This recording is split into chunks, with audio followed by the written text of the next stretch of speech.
ইতোপূর্বে March for Gaza আপনারা দেখেছেন। শনিবারে আরো একটা হতে যাচ্ছে ইনশাআল্লাহ।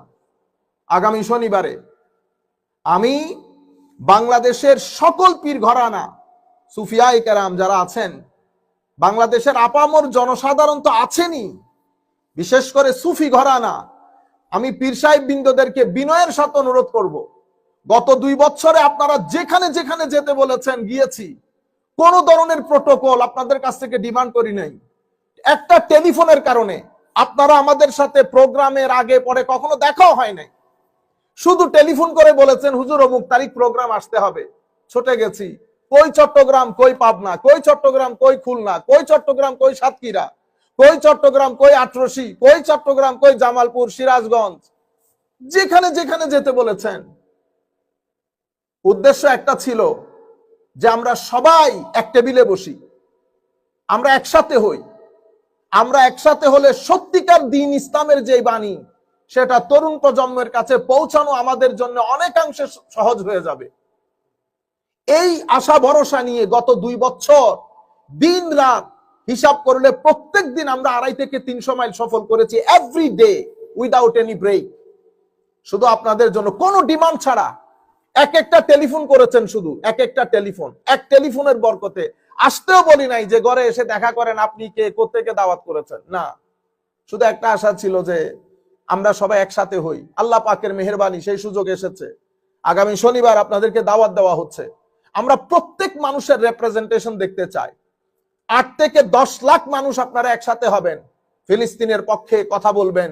আরো যেখানে যেখানে মুসলমানদের উপর নির্যাতন চলছে, চাই সেটা ইন্ডিয়াতে হোক, চাই সেটা বার্মাতে হোক, প্রত্যেক নির্যাতিত মুসলমানের পক্ষ থেকে আমরা শনিবারে আওয়াজ তুলব ইনশাআল্লাহ।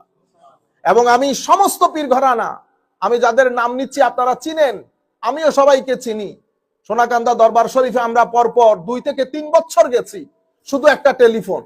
সুতরাং আমি সেই দরবারের সমস্ত মুরিদিনদেরকে, যারা আমাদেরকে বেহদ মহব্বত করেন, আমরা বাংলাদেশের আটরশি দরবার হোক, অথবা আমাদের জামালপুরের দরবার হোক, এনায়েতপুর দরবার শরীফ হোক, খুলনা দরবার শরীফ হোক, সাতুরা দরবার হোক, এবং ফান্দাউক দরবার হোক, আর আমাদের সিলেটের ফুলতলি দরবার শরীফ থেকে শুরু করে আমরা সকল পীরানে কেরাম এবং তাদের অনুসারী বৃন্দের প্রতি বিনয়ের সাথে অনুরোধ করছি, আগামী শনিবার আপনারা 10 লাখ মানুষ মিনিমাম নারায়ে তাকবীর, নারায়ে রিসালাতের স্লোগান, সাথে ইয়া নবী সালাম আলাইকা, আমরা কিয়াম মিলাদ একসাথে করব সেদিন।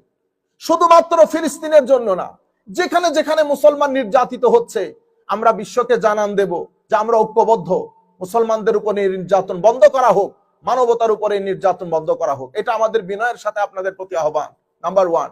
নাম্বার 2 হচ্ছে সরকারের সর্বস্তরে আমরা অনুরোধ করছি, আমরা ফেসিস্টের বিরুদ্ধে বা সমস্ত প্রকার অন্যায় অসত্যের বিরুদ্ধে আমরা সেদিনও ছিলাম, আজকেও আছি, মৃত্যুর আগ পর্যন্ত থাকবো। আমাদের মধ্যে 2-4 জনের ব্যাপারে আপনাদের কি অভিমত, কি মতামত, সেটা থাকতেই পারে, রিজার্ভেশন, কিন্তু আমরা আপনাদেরকে ক্লিয়ার কাট বলছি, আমাদের পেছনে লাখো তরুণের এই উচ্ছ্বাসকে, তরুণের এই মহব্বতকে আশা করি আপনারা শ্রদ্ধা করবেন, সম্মান জানাবেন। এবং আপনাদের প্রতি বিনয়ের সাথে অনুরোধ করছি, এখানে প্রপাগান্ডা হচ্ছে, কে কি কারণে প্রপাগান্ডা করছে সেটা আমরাও জানি, আপনারাও জানেন। সুতরাং আমরা আশা করব লাখো তরুণ, আমরা আহলুস সুন্নাহ ওয়াল জামাত, সুফিয়ায়ে কেরামের জামাত, আমাদের সমস্যা হচ্ছে আমরা অতীব ভদ্র। আগেও বলেছি, আমরা 10 লাখ মানুষ একসাথে হব, গ্যারান্টির সাথে বলছি, গাছ থেকে একটা পাতাও পড়বে না। আপনারা বিশৃঙ্খলার চিন্তা করছেন, আমি আপনাদেরকে বলছি, গাছ থেকে একটা পাতাও পড়বে না, যেভাবে আগেও পড়ে নাই, এখনো পড়বে না, ভবিষ্যতেও পড়বে না। এটা আমাদের সবচেয়ে বড় দুর্বলতার জায়গা। আমরা গাড়ি ভাঙতে পারি না। গাড়ি ভাঙতে পারলে, হাতে লাঠি টাঠি নিতে পারলে হয়তো আপনারা শ্রদ্ধা করতেন, কিন্তু আনফরচুনেটলি ওই কাজটা আমাদের পক্ষে সম্ভব না। আবারও আপনাদেরকে বলছি, আপনারা ডান বাম না দেখে কোনো ধরনের প্রপাগান্ডার শিকার না হয়ে, পুরো বাংলাদেশ ব্যাপী একটা ঈদের আমেজ বিরাজ করছে, আমাদেরকে আসতে দিবেন। এবং ইনশাআল্লাহ আমরা কথা দিচ্ছি, শৃঙ্খলার সাথে আমাদের ছেলেরা আসবে, শৃঙ্খলার সাথে ফেরত যাবে। ধন্যবাদ সবাই।